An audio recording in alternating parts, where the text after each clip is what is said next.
Assalamualaikum warahmatullahi wabarakatuh. Selamat datang kawan-kawan semuanya di channel Ngobor, channel ngobrol horor tentunya masih bersama kami. Udah dari dulu dari awal kami berdua ya Bro Ayung ya. Betul. Ada Biru, ada Bro Ayung di sana yang nanti akan bercerita ke kawan-kawan semuanya. Tapi sebelum kita menuju ke Bro Ayung, kami mau mengucapkan banyak-banyak terima kasih terlebih dahulu untuk kawan-kawan semuanya yang udah ngasih support, udah ngasih dukungan dalam bentuk apapun, termasuk kawan-kawan yang udah bersedekah ke kami melalui fitur Super Thanks. Terima kasih banyak semuanya. Baik, nggak usah pakai lama-lama. Monggo Bro Ayung, waktu dan tempat dipersilakan.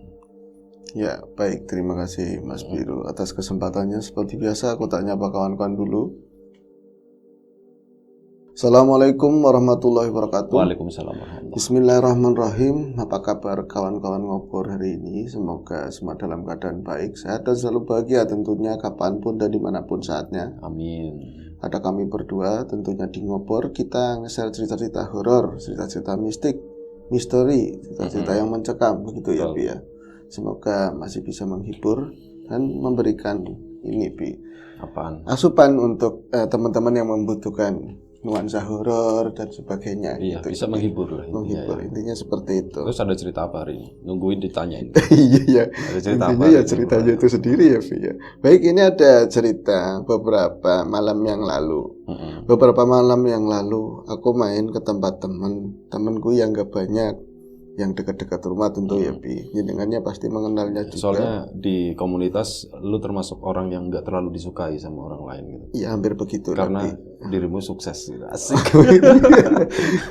Terkadang seperti itu Bi. Tapi ya disebut sukses ya. Yang penting alhamdulillah bisa menjalani hari-hari lah ya Bi. Iya, bisa tetap ya ngebul, bisa tetap ngebul, bisa tetap mengkonsumsi gitu. Iya. Mengkonsumsi nasi maksudnya. Kerjaannya aku kayak gini di tempatmu kan, di ngobor aja tetangga nggak ada yang ngerti. Iya, Artinya diam aja. berangkat jam segitu sebentar pulang, padahal mikirnya sudah hari dina Bi. Iya. Panjang hari ngumpulin cerita kayak gitu. Ya biarin lah, nggak apa-apa.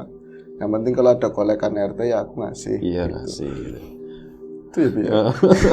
Jangan dipikirin. Gitu. Yang penting kita nggak ngutang-ngutang tetangga. Betul. Ngutang ya besok dilunasi. Bayarin gitu ya. Oke, ini ada beberapa hari yang lalu ya. Aku main ke tempat teman, lagi-lagi temanku nggak banyak, karena yang banyak bukan temanku. Angel ya, kebanyakan bukan temanku, jadi temanku sedikit. Iya kan? Seperti itu kebalikannya. Aku nyebrang ke Kali Kemiri, Tumaritis, nyebrang ke Rangetan. Kemudian aku duduk di rumahnya Bro Tuying. Waktu itu malam ini kan lagi Imlek kan ya, jadi Imlek kan cenderung banyak hujan ya Bi ya. Banyak hujan seperti itu biasanya. Dan malam itu sebelum Imlek kayaknya sih ini lagi habis hujan juga, masih gerimis merinai. Udah sebutin aja malam apa gitu, nggak usah Imlek. Lama-lamain sih. Gue juga bingung, nggak tahu kapan sih Imlek itu, minggu ya atau minggu. Ya. Ya, berarti malam Sabtunya mungkin. Saya datang ke sana, terus ngamble di depan rumah. Kayak ingetnya dulu zaman kuna. Lu mulai cadil kayaknya. Kenapa? Mulai cadil. Ketularan kayaknya. Depan rumah tadi. Depan rumah. Berarti dibikin ada unyu-unyu mungkin begitu ya. Depan rumah. Depan rumahnya Bro Tuying.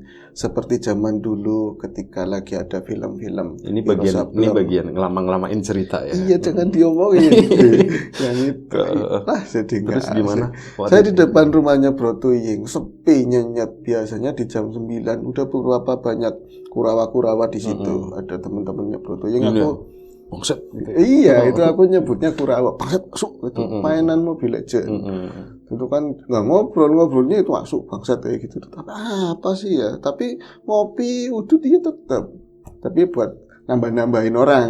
Kalau ini nambah-nambahin durasi. Kemudian itu sepi banget, nggak ada orang satu tugel-tugelacan, nggak ada orang sepotong-potongnya, kan nggak ada orang sama sekali.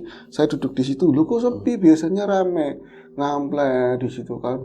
Tuying, main bola lagi yuk. Ketok-ketok, assalamualaikum. Nggak ada jawaban sama sekali. Kucuk dari arah seberang, ternyata Bro Tommy. Bro Tommy datang, terus Tuyingnya tangi yung. Murah kok, enggak kayaknya nggak bangun. Akhirnya kita duduk. Kayaknya kami lagi ada kontak lah, WA sama seseorang gitu kan. Tahu-tahu telepon. Bro Tommy pakai celana nggak waktu itu? Pakai. Bukan sarung gitu. Bukan. Dia jarang pakai sarung kecuali ke masjid itu. Dan celana segini, terus dia tahu-tahu kok ya Yung kayak gitu. Biasa, aku kan nggak patia penting. Kok ya Yung, Assalamualaikum. Nggih Pak, iya Mas. Nggih. Gimana di seberang? Suaranya itu ada bocah kecil nangis. Bocah kecil banget lah, bayi lah. Gitu ya. Kayak gitu. Wih, merengek-rengek nangis yang itu jam 9 malam ya. Jam 9 lebih, mungkin mau setengah 10. Nangis di sini ngobrol. Aku nggak suka nguping, tapi kedengaran sampingnya. Ngomongnya sih sama di bapak-bapak ya di seberang sana yang kontak sama Bro Tommy. Tapi aku nyernanya, ini bocah kok ada orang telepon nangis selama itu gitu kan. Tahu-taunya disodorin. Yung lihat kayak gitu. Itu yang saya lihat NNN di bagian sini, bagian dada perempuan ada bocah gendut. Bocah gendut usianya benar kata Bro itu 4 bulanan. 4 bulanan botak rambutnya belum nunggu-nunggu lah. Tapi gendut, nangis musul-musul di nenen begitu. Sayangnya nenek nggak kelihatan. Sayangnya itu nggak kelihatan mukanya bocah itu, musel di nenen begitu ya. Nggak minta HP-nya digeser ke atas sedikit gitu. HP-nya udah tak jengkingin begini aja tetap posisinya ngaruh, sama. Kalau lagi kecil, aku sering begitu. TV yang dilama-lamin ini ya, TV yang jadul itu, yang boxnya pakai kayu. Terus ini kan geser ke sana. Aku ikut sebelah sini mungkin kelihatan enggak. Kalau ada yang pakai rok begini, hilang sing ngisor katono Yung. Aku nurut. Bapak yang ngomong dari belakang, ora Wak, enggak kelihatan. Bodoh-bodoh nih. Itu sama. Lagi malam itu coba Tommy, HP-nya dijengkingin sama aja. Enggak tumplek begitu. Apa iki? Terus kenapa? Lihat sendiri itu kenapa? Apanya gitu yang dilihat? Kenapa? Iya. Dari kapan? Katanya udah mau 2 bulan ini. Kemarin ada cuman mendingan. Ini ada lagi yang baru. Tapi kalau mereka ya Bro Tommy, Bro Tuying ada yang baru konotasinya kan ke arah yang goib-goib. Orang mana? Pemalang. Yang kemarin, yang cerita kemarin itu, Yang mana? Cerita yang tadi kan keluarnya kemarin. Cerita yang sebelumnya. Oh iya, cerita sebelumnya. Ternyata yang lagi teleponan itu Mas Usman. Oh, Mas Usman. Mas Usman, yang lagi teleponan itu Mas Usman. Nah, yang bangun rumah.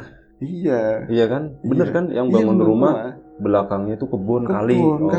Itu. Mbak Eni berarti. Mbak Eni. Neneknya Mbak Eni. Itu Mbak Eni yang gendong bocah. Maaf ya Mbak, jadi keceplosan loh, kelihatannya begitu sih ya. Jadi Mbak Eni yang gendong bocah. Itu Mbak Eni udah punya anak. Akhirnya ya setelah punya rumah, akhirnya kan rencananya bikin anak. Iya, jadi 5 tahun sudah. Berarti Mas Fandi ya, kemarin ya, Mas Fandi itu kan 5 tahun akhirnya bikin rumah. Bukan Mas Fandi, Mas Usman suaminya. Oh iya, Mas Fandi yang cerita Mas Fandi. Mas Fandi yang cerita itu kan udah 5 tahun Mas Usman bikin rumah. Kemudian bener setelah cita-citanya kelaksana bikin rumah, dikaruniai seorang putri. Oh putri perempuan, lucu banget lah kelihatannya gitu kan. Terus, nah awal-awal dia punya anak semua biasa aja, gembira ria semua keluarga. Jadi apa-apa yang diciptakan, direncanakan berjalan dengan baik gitu ya, sesuai dengan keinginan. Rumah udah jadi, udah beres semua, kerjaannya jalan. Terus tahu-tahu dikaruniai bocah lemu lucu, buat ya hampiran keluarga, saudara-saudara yang lain, nggone Usman bocahnya lucu apa. Jadi saat itu ini apa ya namanya, keluarga itu lagi nggak, dari keluarga gede itu nggak ada bayi siji-sijine gitu loh. Itu baru gitu ya. Iya, bayi baru, jadi kan rame gitu lah, pada datang nengokin. Adatnya orang kampung kan kalau nengok ya bawahnya macam-macam banget. Nah semuanya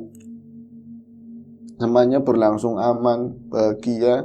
Tapi hal-hal yang aneh mulai terjadi ketika bayi itu habis ngapati itu loh, 4 bulanan. 4 bulanan bayi itu mulai ada yang aneh. Intensitas di rumah itu yang tadinya biasa aja, paling ada yang di belakang, di balik pintu, itu mulai kayak macam masuk ke dalam, kadang juga di wuwungan loh, di genteng-genteng itu. Padahal kan udah ada Eternitnya, tapi kedengeran di atas itu kayak seolah-olah kalau di kampung sih lumrah, ada luwak yang ada di plafon, di apa itu. Cuman nggak umumnya ya Mas. Suaranya mungkin beda. Kali itu yang cerita Mas Tommy ya, Mas Tommy menceritakan yang kejadian itu nggak umumnya Yung, katanya kalau misalnya di Mas Tommy itu yang di Nilas Luhur ya, kawan-kawan barangkali. Iya. Tahu, tengok aja channel Nilas Luhur. Nilas Luhur. Nah, itu di atas itu dilihat. Di atas itu masih bunyi, benar-benar masih bunyi di atas kamar. Di bawah itu bocah lagi mulai ngakek nangis gitu ya. Usman itu kan ada manhole-nya lubang yang buat di atas itu sampingnya kamar. Berarti kalau dia itu naik langsung bisa melihat arah kamar. Biasanya kalau makhluk-makhluk semacam rasa atau apa, ada gerakan manusia atau yang lain itu langsung kabur. Rasa itu apa? Rasa luwak. Oh, luwak. Iya. Baru dengar istilahnya. Iya, pendekar rasa terbang pernah tahu. Itu naik ke atas ngelongok begitu, nggak ada apa-apa. Anehnya masih bunyi, Bi. Dan itu di atas persis, glek-glek, dan bukan suara genteng, tapi emang Eternit di atas kamar. Nyampe, Pak, itu apa sih Pak? Nggak ada apa-apa, Mat. Orang nggak ada apa-apa, tapi suaranya di atas. Itu benar-benar di Eternit di atasnya mereka. Berarti si bayi sama Mbak Eni. Jadi mulai ada kayak gitu yang janggal-janggal. Tahu-tahu tawang pintu belakang itu kubruk, kayak ada yang nabrak kayak gitu, Bi. Dan setelah 40 hari bocah itu kadang-kadang nggak kemana-mana ya, paling dienang-enong sama keluarga yang datang, mbah atau siapa ya, di teras. Angin juga enak. Kita itu protektif banget sama bocah, jadi nggak boleh kayak lagi angin gede ditaruh di luar, masuk. Tapi kadang-kadang weruh-weruh gitu ya, tahu-taunya kuping dingin semua, si bocah kupingnya dingin, kepalanya hangat, sini perut hangat, telapakan dingin semua kayak gitu. Malamnya nangis itu bisa habis maghrib nyampe jam 11 malam. Jadi dia itu mandek capek, berhenti capek, tidur, bangun nangis lagi bisa nyampe pagi. Itu semenjak 4 bulan, usia 4 bulan kayak gitu ya. Terus sampai 2 bulan berikutnya.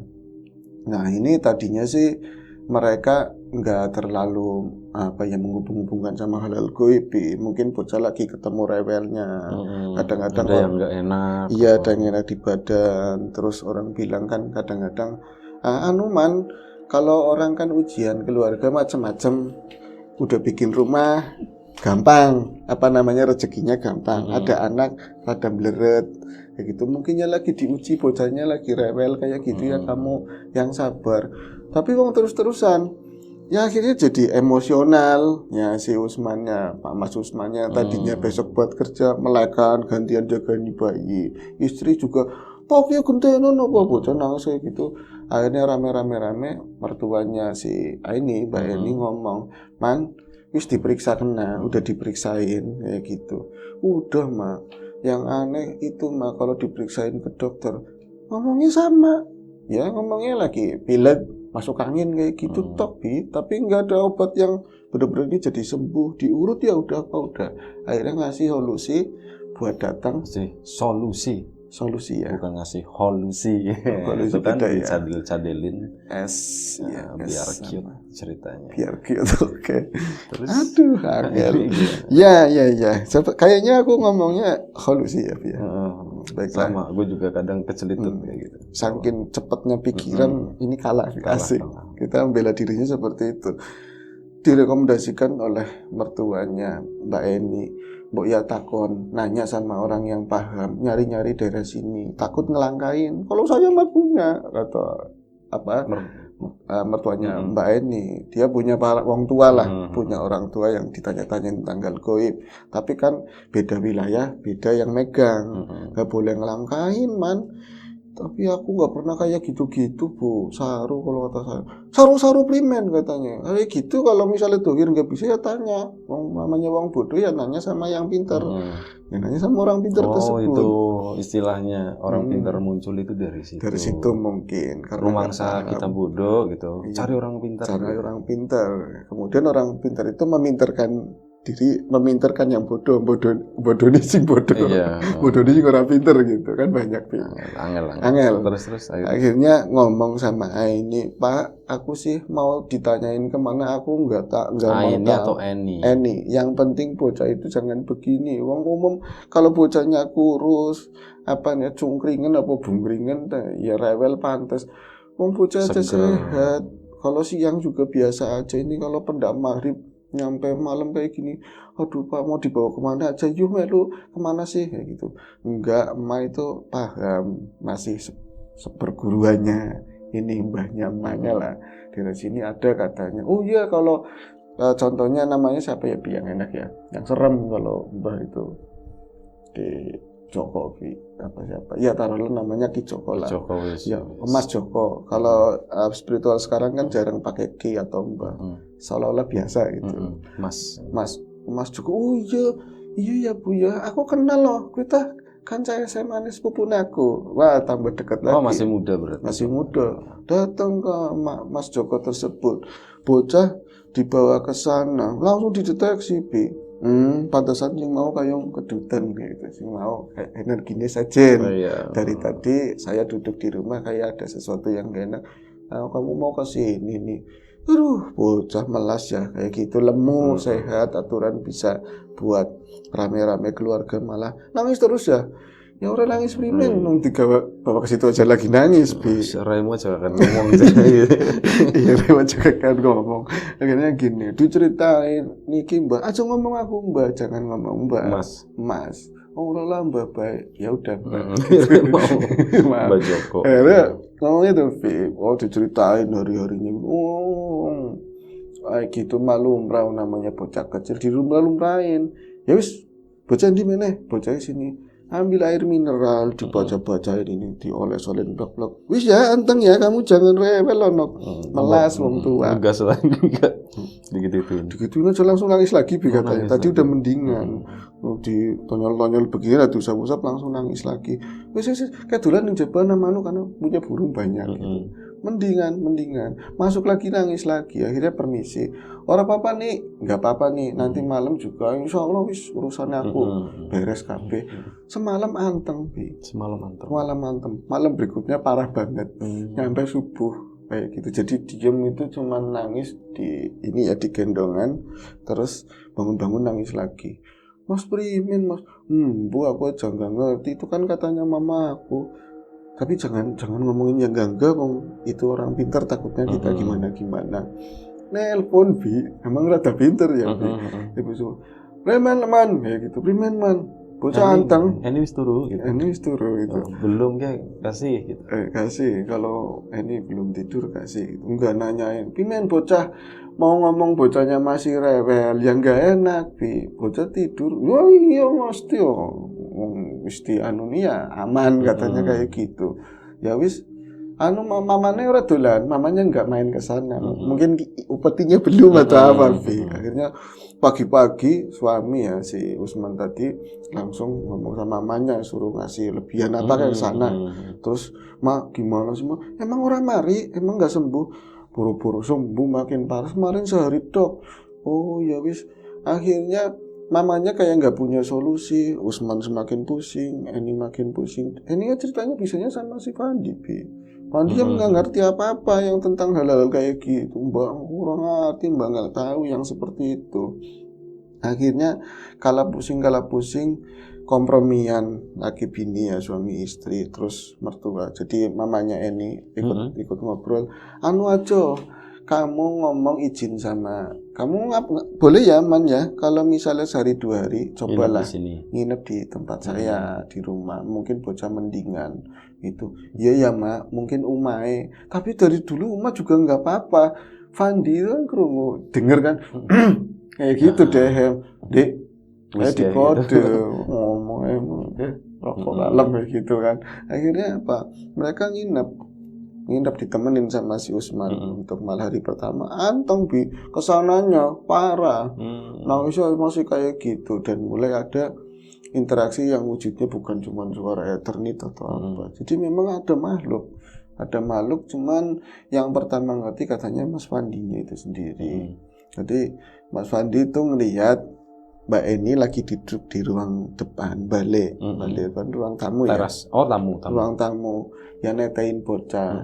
Nek, nih jangan bawa keluar, udah sandak kalah. Orang Van, enggak cuma di sini doang. Pintunya ditutup. Iya pintu ditutup. Nah terus bocah itu sebenarnya digeletakin karena anteng, digeletakin dikasih bantal, di bawahnya ya dikasih empuk-empuk apalah kain.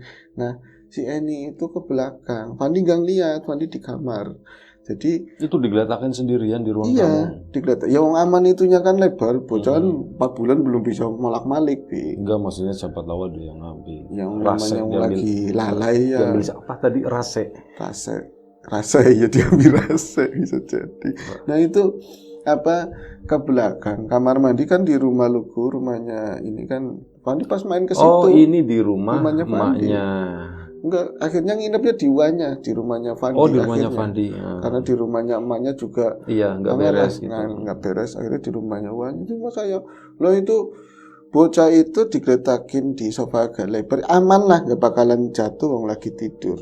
Si Eninya ke belakang pipis. Lah Fandi kayak khawatir, ki bocah anteng nggak ada suaranya, biasanya itu ada ngaknik rewel atau ya guyonan. Terus ibunya itu, ih bocah lucu nih, apa ngomong kok anteng. Penasaran, Fandi itu ke depan, udah mau maghrib banget lah ke sana, ke depan melihat anteng ada mamanya anteng itu lagi digini, lagi memang digendong di pangkuan. Pas dia balik lagi papasan sama Eni, kan angel. Iya. Papasan di ruang tengah. Kok sing di primen mas, bocah bisa ditinggal, kamu dari mana? Kayak ngarep siapa? Kayak gini, sampai ngomongnya susah si Fandi itu depan siapa? Depan apa mas? Mana nih kan? Mana berarti Wane ya? Oh belum pulang. Belum pulang, ada Sawabi belum pulang. Tadi emang sempat pulang jam 4 terus nengokin apa lah, nganterin apa, ada orang masih di sawah. Terus akhirnya sini itu maksudnya apa mas? Apa maksud? Kadang-kadang manggilnya mas, kadang-kadang Van doang, pos pupuan kan. Kamu dari mana? Dari belakang. Bisa nih bocah ditinggal. Jadi kayak dia sendiri si Fandi itu, aku meyakinkan apa yang aku lihat sambil ngulur-ngulur pertanyaan gitu lebih sama ini meyakinkan. Akhirnya kasih sing gendong siapa, di depan yang gendong siapa, langsung dua-duanya itu lari, tapi Fandi sendiri di belakang karena ngeri, ini jangan-jangan yang nggak beres. Ke depan posisinya bocah udah ngeletak sendirian. Jadi malah kayak Fandi itu mau berantem loh, aduh ngomong. Disalahin, kamu jangan mengada-ada, yakin sumpah demi Allah digendong begini. Tapi kon rambutnya ditaleni, kamu rambutnya dari kapan rambutnya dipotong kayak gini loh, ditaleni. Ya dari aku tadi ketemu sama kamu ya aku tak ikat ke kamar mandi ya tak ikat begini. Enggak, kalau itu rambutnya ngerapi. Wis mulai nggak kena. Akhirnya ngomong, telepon lagi ke Usman kan, mertuanya juga ngomong, mana kok Joko lagi Mbak Joko, orang mempan. Akhirnya terbuka, kemarin aja nangis terus. Ngapain dikasih lagi katanya seperti itu. Akhirnya dijalanin tetap di situ. Tapi ya yang tadi mungkin salah lihat, ya dipikir mungkin salah lihat. Pas malam keduanya lagi, jadi gendong bayi itu ya lagi digendong selawatan kayak gitu. Sama Usman pas main ke situ lah. Usman bapaknya main ke situ. Kadang-kadang kan dia pulang nengokin rumah yang baru itu terus ke situ lagi. Tapi buat nginep jarang. Itu hari keberapa lah, iya. Tapi tidurnya ditemenin sama mamanya Andi. Tidurnya sama mamanya Andi. Lagi digendong-gendong sama Usman. Nah, istrinya bikin ini susu. Kadang-kadang nggak lancar keluar itunya. Bikin susu lama. Nggak jadi-jadi lama katanya. Ini istri bikin susu kok lama banget. Bu, nih bocah melas, susunya udah jadi belum? Ditegur, diapain itu nggak ada sautan sama sekali. Lagi-lagi Fandi lagi dengar dari kamar, apa mas? Waktu gawe susu lama banget. Ya mungkin masak air dulu. Tadi aja bikin air katanya masih ada. Itu nanti mas mau bikin kopi apa enggak, nawarin ke saya. Ya coba mas tengokin ke belakang. Rumah-rumah kuna ya kan ada sompangannya. Itu ngeliat istrinya lagi ngadep ke arah sompang, bener-bener diem tapi tangannya aplek-aplek kayak gini. Tangannya aplek-aplek kayak gitu. Mah kamu lagi ngapain? Ya pak, oh iya nggak bisa susu ya, kamu kenapa? Itu nggak bisa jawab nggak apa Bi, tapi katanya tadi ngelihat apa ada sesuatu yang turun dari atas. Saya sompangan dari yang bolong itu bukan di gendeng, sela-sela gendeng ongkleh begitu ya, bagian dalamnya kan tembok, ketutupan, ada yang merambat Bi. Mas Hasan dulu itu kayak sering-sering gangguin bocah kecil itu namanya Sabian apa gitu ya, macam-macam kayak gitu. Tapi dia nggak ngomong bentuknya jelas, kayak cecak kayak gitu. Jadi turun terus kayak masuk ke pintu, tapi iya apa enggak ya? Berapa? 2 katanya. 2 Bi. Bolak-balik sempat berhenti ngeliat. Tapi masa jalannya begitu, tapi gede banget, angel dijelasin di situ. Wis mulai nggak genah. Akhirnya Usman yang tadinya mau pulang ke rumah itu, nungguin rumah itu, nginep di situ. Nggak berani. Nunggu di situ. Nah Usman mulai dia ngobrol-ngobrol sama bapaknya Fandi, bla bla bla bla, ketemu pernah ada kontak sama Maritis. Akhirnya kan hubungin Tommy kan yang terima langsung. Aku juga nggak ngerti kasusnya. Bawain aja di ngobor yang nanti yang kemarin udah beres, ini nangis lagi. Ternyata ada makhluk yang baru. Nah, spekulasinya banyak. Katanya itu dulu Usman punya cinta segitiga lah, istilahnya dia punya kekasih ditinggal terus nikah sama ini kan dijodohin. Tapi sebenarnya sih enggak, itu asalnya dari rumah yang ini, rumah yang baru. Jadi komplek itu konon dulu itu benar-benar tanah kosong dan rumah yang ditempatin itu emang urugan buat ngeratain tanah yang lain. Aslinya legok sama, dan di situ dapuran bambu semua. Terus di situ nggak ada musola, nggak ada apa. Gampangannya penghuni perumahan itu jarang ada pengajian, jarang ada orang ngaji. Dilalai Usmannya ngerti ngaji, ini yang ngaji kayak terusik gitu loh Bi. Kayak terusik. Jadi yang aneh bukan kalau si Mbah Joko kan ngomongnya bocahnya ketempelan. Kalau kata teman-teman nggak ada bocah ketempelan, yang ditempelin orang tua, bocah mah bersih, suci, nggak bisa dimasukin kayak gitu. Itu nempelnya justru ke airnya, ke badannya. Jadi dia itu kalau digendong sama orang lain ya nangis, maunya sama ini, tapi ke ini juga nangis, tambah nangis parah. Jadi sengaja yang maksudnya digoda supaya mereka itu jangan betah di situ, jangan betah di rumah karena mereka sering ngaji, sering apa gitu. Nah, biar rumah tangganya berantakan, terus ngeladenin bocah nangis ngakak sepanjang hari kan emosional, kerjaan berantakan seperti kayak gitu. Rusak semuanya. Budaya belis katanya begitu. Alhamdulillah semalam itu telepon terakhir gimana nanya, saya udah anteng. Itu diledekin di HP. Dek, cengir kayak gitu. Tapi ya ada backgroundnya apa ya? Baru mau nanya backgroundnya bagus. Lain kali di screenshot terus. Dijongkingin begini nggak tumplak. Tetap ya ditutupin. Gitu. Baik, oke, terima kasih Bro Ayung. Mohon maaf misal ada sesuatu yang nggak berkenan itu. Konteksnya kita guyon aja gitu ya. Terima kasih. Tadi yang cerita Bro Tommy ya. Terima kasih. Bro Tommy itu dari channel Nilas Luhur. Baik. Doa terbaik dari kami untuk kawan-kawan semuanya. Sampai jumpa di episode selanjutnya. Ngobrol horor, jaga kesehatan kawan-kawan. Assalamualaikum warahmatullahi wabarakatuh.